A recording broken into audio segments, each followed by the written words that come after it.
Assalamu alaikum. Today our topic is basic structure of animal cell. First of all, we study about cell. Cell is the smallest structure, functional and biological unit of all the living organisms that are capable of biosynthesis, replication and energy transformation. Cell living organism का smallest structure, functional and biological unit होता है उन living organism का जो कि capable होते हैं, जो जिनमें सलाहियत होती है ऑफ बायोसिंथेसिस, वो बायोसिंथेसिस करते हैं या रेप्लिकेट करते हैं एंड एनर्जी को ट्रांसफॉर्म करते हैं। Cell is often known as a building block of life. Cell को बिल्डिंग ब्लॉक ऑफ लाइफ भी कहा जाता है। क्यों कहा जाता है? अब हम देखते हैं कि सेल जो होते हैं वो मिलकर एक फंक्शन परफॉर्म करते हैं एंड टिश्यूज़ बना रहे होते हैं। टिश्यूज़ आर्गन बनाते हैं, आर्गन सिस्टम बनाते हैं एंड देन एक कंप्लीट इंडिविजुअल बनता है। तो हमारे पास जो सेल है वो एक बेस है ऑर्गेनिज्म की। वही जब नहीं होंगे तो हमारे पास एक कंप्लीट ऑर्गेनिज्म नहीं बन पाएगा। अब कुछ ऑर्गेनिज्म एक सेल पे कॉन्सिस्ट कर रहे होता है, जैसे कि हम लोग यीस्ट सेल को देखते हैं तो वो जस्ट वन सेल होता है पे कॉन्सिस्ट कर रहा होता है। उसका जो भी फंक्शन होता है वो सिर्फ एक सेल परफॉर्म कर रहा होता है, जिन्हें हम यूनिसेलुलर ऑर्गेनिज्म भी कहते हैं। तो इसमें एग्जांपल आ जाती है यीस्ट सेल की। नेक्स्ट हमारे पास क्या आ जाता है कि कुछ ऑर्गेनिजम्स होते हैं जो कि मैनी सेल्स पे कॉन्सिस्ट कर रहे थे। जैसे हम ऑर्गेनिज्म को देख लें तो वो उसमें डिफरेंट सेल्स होते हैं जो मिलकर फंक्शंस परफॉर्म कर रहे होते हैं, तो इन्हें मल्टी सेलुलर ऑर्गेनिज्म कहा जाता है। प्लांट एंड एनिमल्स भी इसी के टाइप में आ जाता है। फिर अगर इनकी टाइप्स को देखें तो सेल दो टाइप्स के होते हैं, प्रोकैरियोट्स एंड यूकैरियोट्स। अब प्रोकैरियोट और यूकैरियोट्स के दरमियान जो मेन डिफरेंस है वो हमारे पास prominent nucleus and membrane bound organelles का होता है। यानी यूकैरियोट्स में prominent nucleus and membrane bound organelles present होती हैं, वाइल अगर हम लोग प्रोकैरियोट्स में देखें तो वहाँ पर हमारे पास मेम्ब्रेन बॉन्ड ऑर्गेनेलिज या प्रोमिनेंट न्यूक्लियस प्रेजेंट नहीं होता। इसी तरह अगर प्रोकैरियोट्स में न्यूक्लियस नहीं प्रेजेंट होगा तो न्यूक्लियोलस भी प्रेजेंट नहीं होगा, और यूकैरियोट में जब न्यूक्लियस प्रेजेंट होता है तो उसके अंदर जेनेटिक मटीरियल न्यूक्लियोलस भी प्रेजेंट होता है। यूकैरियोट्स में माइटोसिस हो रही होती है एंड हमारे पास प्रोकैरियोट्स में माइटोसिस नहीं हो रही होती। एंड प्रोकैरियोट्स में just one number of chromosome होता है, जबकि यूकैरियोट्स में मोर नंबर ऑफ क्रोमोसोम्स होते हैं। आप एग्जांपल देख सकते हैं, प्रोकैरियोट्स में बैक्टीरिया सेल आ जाता है एंड यूकैरियोट में प्लांट एंड एनिमल सेल। अगर हम लोग डायग्राम को देखें तो बैक्टीरिया सेल है, इसमें हमारे पास न्यूक्लियस नहीं है या मेम्ब्रेन बॉन्डेड ऑर्गेनेलिज नहीं है।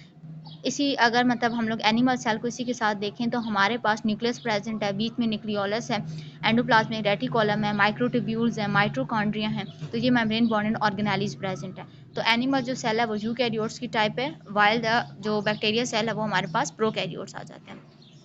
नेक्स्ट अब हम देखते हैं कि हमारे पास एनिमल सेल क्या होता है। हम लोगों ने कहा कि जो एनिमल सेल होते हैं वो टाइप है यूकैरियोट्स की। तो ये यूकैरियोट्स की ऐसी टाइप होती है जिसमें सेल वॉल नहीं होती। अगर हम कंपैरिजन करें एनिमल एंड प्लांट सेल का, तो प्लांट सेल में प्लांट जो सेल होता है वो हमारे पास एक आउटर कवरिंग होती है, उसमें हमारे पास उसे जिसे सेल वॉल कहते हैं, जबकि एनिमल सेल में वो हमारे पास प्रेजेंट नहीं होती।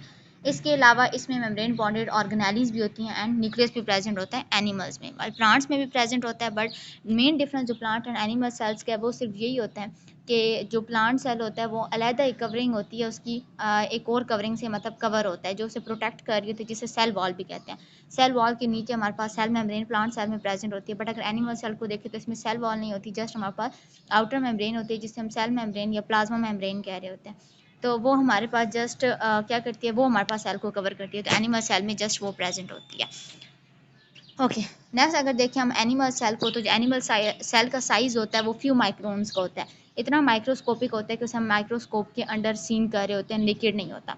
इसके अलावा लार्जेस्ट जो एनिमल सेल होता है वो ऑस्ट्रिच का एग होता है, जो कि 5.1 इंचेस तक स्ट्रेच कर जाता है एंड इसका जो वेट होता है वो 1.4 किलोग्राम होता है। फिर इनकी शेप को अगर देखा जाए तो रॉड भी होती हैं, फ्लैट भी होती हैं एंड हमारे पास ओवल शेप भी होती हैं। एनिमल सेल में जैसे हम लोगों ने पीछे डायग्राम में देखा था कि एनिमल सेल में हमारे पास न्यूक्लियस प्रेजेंट होता है, बीच में न्यूक्लियोलस होता है, यानी जेनेटिक मटेरियल होता है, डीएनए होता है जो कि इनहेरिटेंस को कंट्रोल कर रहा होता है। अब अगर आप डायग्राम को देखें तो हमारे पास सबसे पहले आउटर मेम्ब्रेन आ जाती है जिसे हम प्लाज्मा मेम्ब्रेन भी कहते हैं। प्लाज्मा मेम्ब्रेन को सेल मेम्ब्रेन भी कहते हैं। बस इन दोनों में जो मेन डिफरेंस आ जाता है प्लाज्मा मेम्ब्रेन और सेल मेम्ब्रेन का, जो सेल मेम्ब्रेन होती है वो ओवरऑल सेल को कवर कर रही होती है, बट जो प्लाज्मा मेम्ब्रेन होती है वो हमारे पास ऑर्गेनेलिज को कवर कर रही होती है। फिर हमारे पास देखें तो इसमें माइटोकॉन्ड्रिया, इंटरमीडिएट फिलामेंट्स हैं, राइबोसोम्स हैं। अब हमारे पास न्यूक्लियस के बाहर अगर हम लोग देखें तो हमारे पास एंडोप्लाज्मिक रेटिकुलम प्रेजेंट है। आप देखें डॉट डॉट प्रेजेंट है, उसमें अगर राइबोसोम्स प्रेजेंट होंगे तो उन्हें रफ एंडोप्लाज्मिक रेटिकुलम कहते हैं। एंड अब देखिए कुछ ऐसे हैं जिनके ऊपर राइबोसोम्स प्रेजेंट नहीं है तो उन्हें हमारे पास स्मूथ एंडोप्लाज्मिक रेटिकुलम कहते हैं। वैक्यूल्स हमारे पास साइड पे प्रेजेंट होता है। अगर इसी को हम प्लांट सेल में देखें तो वैक्यूल जो होता है वो सेंटर में प्रेजेंट होता है एंड न्यूक्लियस साइड में प्रेजेंट होता है। पैराक्सिसोम्स प्रेजेंट होते हैं।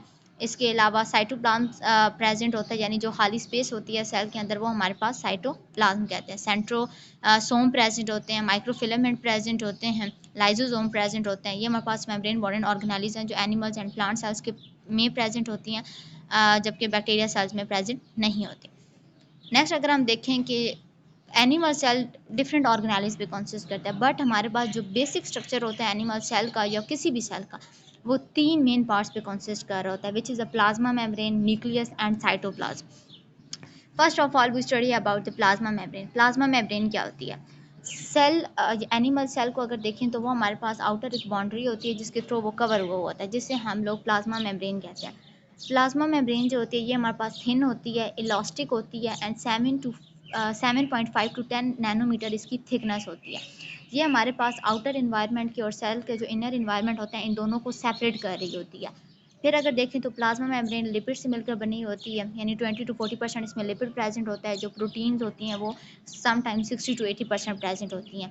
कोलेस्ट्रॉल होता है, ग्लाइकोलिपिड्स होता है, फास्फोलिपिड्स प्रेजेंट होते हैं जिनसे थ्रू प्लाज्मा मेम्ब्रेन बनी होती है। अब हम देखते हैं कि प्लाज्मा मेम्ब्रेन के लिए 2 मॉडल थे, एक यूनिट मेम्ब्रेन मॉडल और दूसरा फ्लूइड मोज़ेक मॉडल। जो एक्सेप्टेबल है वो हमारे पास फ्लूइड मोज़ेक मॉडल है, जिसके तहत आप लोग देख सकते हैं कि जो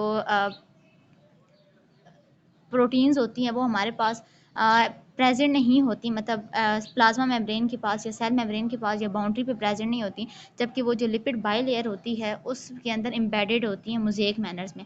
आप लोग ये देख सकते हैं कि यहाँ पर हमारे पास जो प्रोटीन्स हैं वो हमारे पास मोज़ेक मैनर्स में अरेंज हैं लिपिड बाई लेयर्स में। तो ये हमारे पास आ जाती है fluid mosaic model of plasma membrane. Next अगर देखें तो प्लाज्मा मेम्ब्रेन के फंक्शन क्या आ जाता है? प्लाज्मा मेम्ब्रेन जो होता है ये हमारे पास न्यूट्रिएंट को ट्रांसपोर्ट करता है from one cell to another cell. इसके अलावा सेमी परमेबल होता है, यानी कुछ सब्सटेंसेस जो होते हैं उनको पास मतलब इन होने देता है और कुछ सब्सटेंसेस जो होते हैं उनको अंदर पास होने नहीं देता।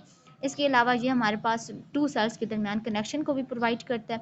एंड जो प्लाज्मा मेम्ब्रेन होता है वो प्रोटीन्स भी कंसिस्ट करता है, जिसमें हमारे पास जो हार्मोन्स को डिटेक्शन में हेल्प कर रही होती है। आगे अगर देखें तो हमारे पास साइटोप्लाज्म है। तो साइटोप्लाज्म अगर देखें तो हमारे पास प्लाज्मा मेम्ब्रेन और न्यूक्लियस के दरमियान जो खाली स्पेस होती है उसे हम साइटोप्लाज्म कह रहे होते हैं। नीचे आप डायग्राम में देख सकते हैं कि अगर ये हमारे पास प्लाज्मा मेम्ब्रेन हो और ये मेम्ब्रेन बॉन्डेड ऑर्गेनेल्स एंड अंदर न्यूक्लियस प्रेजेंट है, तो जो हमारे पास खाली स्पेस है उसे हम साइटोप्लाज्म कह रहे होते हैं। जो साइटोप्लाज्म होता है वो हमारे पास एक फ्लूइड पे कंसिस्ट करता है जिसे साइटोसोल कहते हैं, जो कि 70 to 90% यानी वाटर पे कंसिस्ट करता है। इसके अलावा उसमें कार्बोहाइड्रेट्स प्रेजेंट होते हैं, लिपिड्स प्रेजेंट होते हैं, amino acid, sugars, inorganic substances, minerals, ions के तौर पर। एंड साइटोप्लाज्म का जो मेन इंपॉर्टेंट रोल होता है कि ये स्टोर हाउस होता है ऑफ डिफरेंट केमिकल्स का, यानी इसमें डिफरेंट केमिकल्स प्रेजेंट होते हैं। इसके अलावा ये स्ट्रीमिंग मूवमेंट्स दे रहा होता है, यानी जो इनसाइड ऑफ द सेल हो रही होती है। नेक्स्ट अगर बात करें, लास्ट मेन टॉपिक है कि न्यूक्लियस की बात करें तो न्यूक्लियस हमारे पास क्या करता है कि जो एनिमल सेल के अंदर न्यूक्लियस होता है उसमें हमारे पास न्यूक्लियोलस प्रेजेंट होता है, जो कि जेनेटिक मटीरियल होता है, तमाम इंफॉर्मेशन को कंट्रोल कर रहा होता है। ठीक है। एंड नेक्स्ट अगर देखें, यानी हम इसे ये भी कह सकते हैं कि ये हमारे पास कंट्रोल सेंटर ऑफ सेल होता है, यानी तमाम चीज़ें इसी के थ्रू कंट्रोल हो रही होती हैं। It store all the genetic instruction for the manufacturing of protein. या आप नीचे देख सकते हैं कि हमारे पास न्यूक्लियस है, इसे सेंटर में प्रेजेंट होता है एनिमल सेल में, एंड प्लांट सेल्स में ये एट द साइड प्रेजेंट होता है, दरमियान में वैक्यूल प्रेजेंट होता है। एंड ये हमारे पास क्या करता है कि ऑल जेनेटिक इंस्ट्रक्शन को स्टोर कर लेता है मैन्युफैक्चरिंग ऑफ प्रोटीन्स के लिए, तो इसे हम पास कंट्रोल सेंटर ऑफ सेल भी कहते हैं। नेक्स्ट देखें तो अगर न्यूक्लियस जो होता है वो हमारे पास एक मेम्ब्रेन से सराउंडेड होता है, जो डबल मेम्ब्रेन होती है और इसे न्यूक्लियर इन्वेलप कहते हैं। This envelope consist of lipid bilayer with thin fluid space called the nucleopore कहते हैं। न्यूक्लियर जो पोर होती है वो हमारे पास टाइनी पैसेज वे होता है for the passage of the protein, यानी प्रोटीन्स के ट्रांसफर के लिए, RNA and solute between the nucleus and cytoplasm. Nucleus और साइटोप्लाज्म के दरमियान ट्रांसफर करने के लिए जो न्यूक्लियर पोर होते हैं वो हमारे पास मेन इंपॉर्टेंट रोल प्ले करते हैं या पैसेज वे होते हैं। So thank you so much. This is all about basic structure of animals.